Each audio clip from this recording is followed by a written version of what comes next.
ಸ್ನೇಹಿತರೆ ನಮಸ್ಕಾರ. ಮತ್ತೊಂದು ವಿಡಿಯೋಗೆ ನಿಮ್ಮೆಲ್ಲರಿಗೂ ಸ್ವಾಗತ.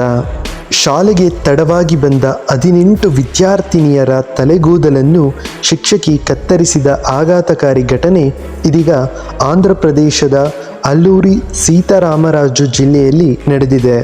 ಕಸ್ತೂರ್ಬಾ ಗಾಂಧಿ ಬಾಲಿಕಾ ವಿದ್ಯಾಲಯ ವಸತಿ ಶಾಲೆಯಲ್ಲಿ ಈ ಘಟನೆ ನಡೆದಿದ್ದು, ಶಾಲೆ ಆರಂಭದ ವೇಳೆ ನಡೆಯುವ ಅಸೆಂಬ್ಲಿಗೆ ತಡವಾಗಿ ಬಂದಿದ್ದಕ್ಕೆ ಈ ಕೃತ್ಯ ಎಸಗಲಾಗಿದೆ.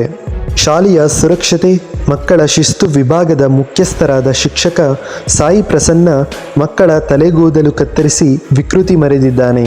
ವಸತಿ ಶಾಲೆಯಲ್ಲಿ ನೀರಿನ ಸಮಸ್ಯೆ ಉಂಟಾಗಿದ್ದರಿಂದ ವಿದ್ಯಾರ್ಥಿನಿಯರ ಶಾಲೆಗೆ ಬರುವುದು ತಡವಾಗಿದೆ. ಆದರೆ ಸಮಸ್ಯೆ ಅರಿಯದೆ ಶಿಕ್ಷಕಿ 18 ಹೆಣ್ಣು ಮಕ್ಕಳ ತಲೆಗೂದಲನ್ನು ಕತ್ತರಿಸಿ ಅಪಮಾನಿಸಿದ್ದಾರೆ. ತಲೆಗೂದಲು ಕತ್ತರಿಸಿದ್ದು ಅಲ್ಲದೆ ಕೆಲವು ಮಕ್ಕಳ ಮೇಲೆ ಹಲ್ಲೆ ನಡೆಸಿದ್ದಾರೆ. ಇನ್ನು ಕೆಲವು ಮಕ್ಕಳನ್ನು ಬಿಸಿಲಿನಲ್ಲಿ ಕೆಲವು ಸಮಯ ನಿಲ್ಲಿಸುವ ಶಿಕ್ಷೆ ವಿಧಿಸಿದ್ದಾರೆ. ಶಿಕ್ಷೆ ವಿಧಿಸಿದ ಬಗ್ಗೆ ಯಾರ ಬಳಿಯೂ ಕೂಡ ಬಾಯಿ ಬಿಡಬಾರದು ಎಂದು ಮಕ್ಕಳಿಗೆ ಶಿಕ್ಷಕಿ ಧಮಕಿ ಹಾಕಿದ್ದಾರೆ. ಆದರೆ ಮಕ್ಕಳು ಪೋಷಕರ ಬಳಿ ಎಲ್ಲವನ್ನು ಹೇಳಿಕೊಂಡಿದ್ದರಿಂದ ಪ್ರಕರಣ ತಡವಾಗಿ ಬೆಳಕಿಗೆ ಬಂದಿದೆ.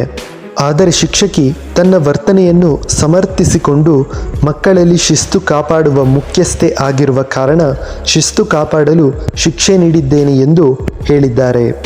ಫ್ರೆಂಡ್ಸ್, ಈ ರೀತಿ ಪುಟ್ಟ ಮಕ್ಕಳಿಗೆ ಈ ರೀತಿ ಟಾರ್ಚರ್ ಕೊಡುವುದು ಎಷ್ಟು ಸರಿ? ನೀವೇ ಹೇಳಿ, ಕೆಳಗಡೆ ಕಾಮೆಂಟ್ ಮಾಡಿ. ಮತ್ತೆ ಸಿಗೋಣ ಮುಂದಿನ ವಿಡಿಯೋದಲ್ಲಿ.